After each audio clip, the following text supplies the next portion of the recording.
বিসমিল্লাহির রহমানির রহিম।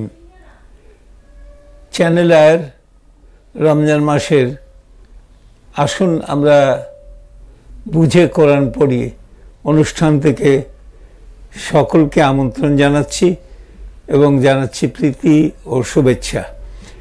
আমরা সূরা ফাতিহা দিয়ে শুরু করেছিলাম। এটা হলো কোরআনের একেবারে গোড়ার সূরা, 7টা ভার্স, এবং এই 7টা ভার্সে আমরা সারাক্ষণ পড়ি।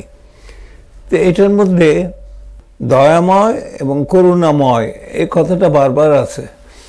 তো আমরা অন্যান্য সূরাতে প্রথমেই আমরা দেখি যে বিসমিল্লাহির রহমানির রহিম, কিন্তু এটি একটি অনন্য সূরা যে বিসমিল্লাহির রহমানির রহিম দিয়ে শুরু, কিন্তু ভেতরে আবার বিসমিল্লাহির রহমানির রহিম, আলহামদুলিল্লাহ রাব্বিল আলামিন আর রহমানির রহিম, আবার রহমানির রহিম। তাহলে এই একটি মাত্র সূরা যেখানে দেখি রহমানির রহিম বারবার এমফাসাইজ করা হয়েছে। আমরা আলোচনা করছিলাম যে এই রহমানির রহিম যে শিশুর জন্মের আগের থেকেই এই রহমানির রহিম শুরু হয় যখন সে মাতৃগর্ভে থাকে। মাতৃগর্ভ একটা স্পেশাল অবস্থা।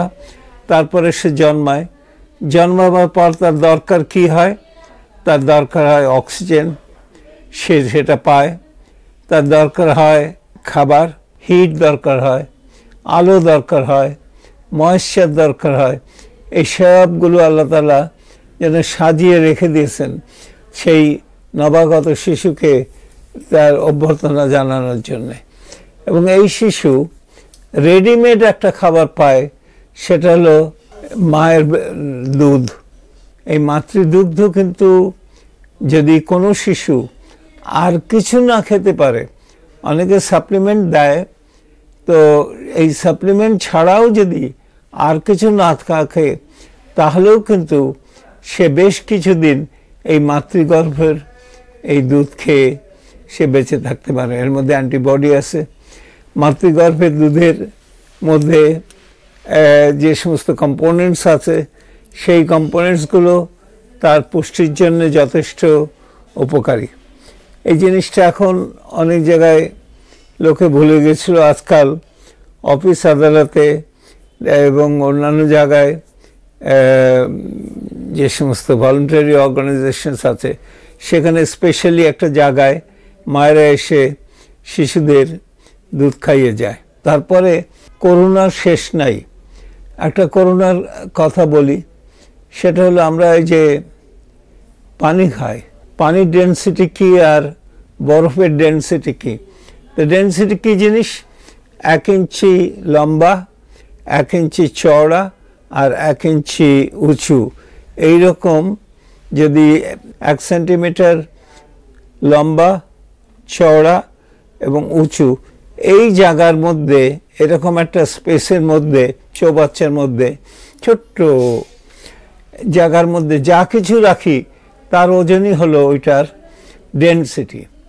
তো এখন পানি এবং বরফের ডেনসিটি কীরকম? অনেকের মনে হতে পারে যে বরফ শক্ত, সুতরাং এর ডেনসিটিটা ঘনত্ব বেশি। তা নয়। যদি আমি একটা পাল্লায় 1 সিসি পানি রাখি আর 1 সিসি বরফ রাখি, তাহলে আমি দেখব যে হালকা। তো ওয়াটারের ম্যাক্সিমাম ডেনসিটি হলো 4 ডিগ্রি সেন্টিগ্রেডের।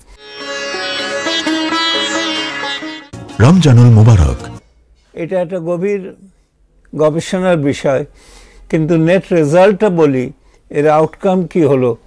এর আউটকামটা হলো যদি এমনটি না হতো তাহলে আমরা এই যে দয়াময় করুণাময় আল্লাহর কথা, এটা আমরা অত উপলব্ধি করতে পারতাম না।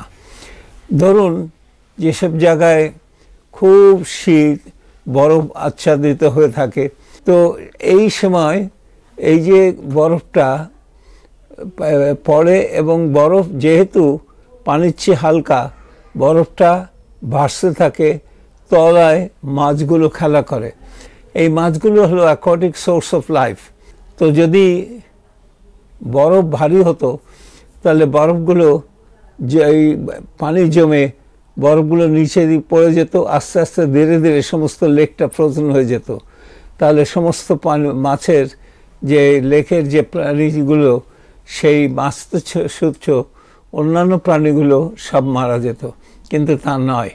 রহমানুর রহিম যদি বলি তো অসংখ্য অসংখ্য অসংখ্য এক্সাম্পল আমরা দিতে পারি, যা দিয়ে আমরা বোঝাই যে সত্যি আল্লাহ তুমি আমাদেরকে পৃথিবীতে এনে এমন এক পৃথিবীতে রেখেছো যেই পৃথিবীতে বিরাট রকম আমাদের সুবিধে করে দিয়েছো বাঁচবার জন্যে।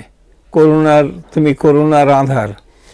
তো বিজ্ঞানের দিক দিয়ে আরেকটি করুণার কথা বলতে চাই, সেটা হলো এই যে আমরা জন্মে যে আলো পাই, সেই আলোটা কোথা থেকে আসে?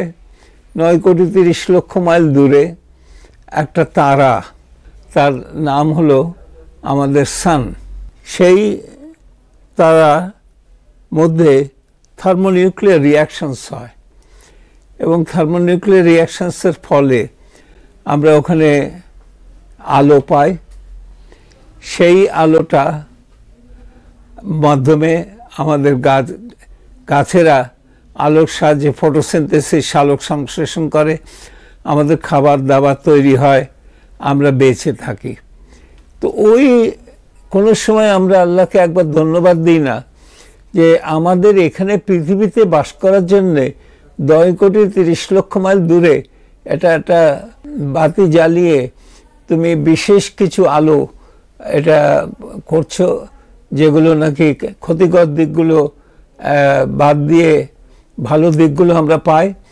আর আমরা এই যে ভিজিবল লাইট যেটা পাই দেখো, সেইটা এবং তারই অংশ বিশেষ গাছটা ব্যবহার করে এটা পায়।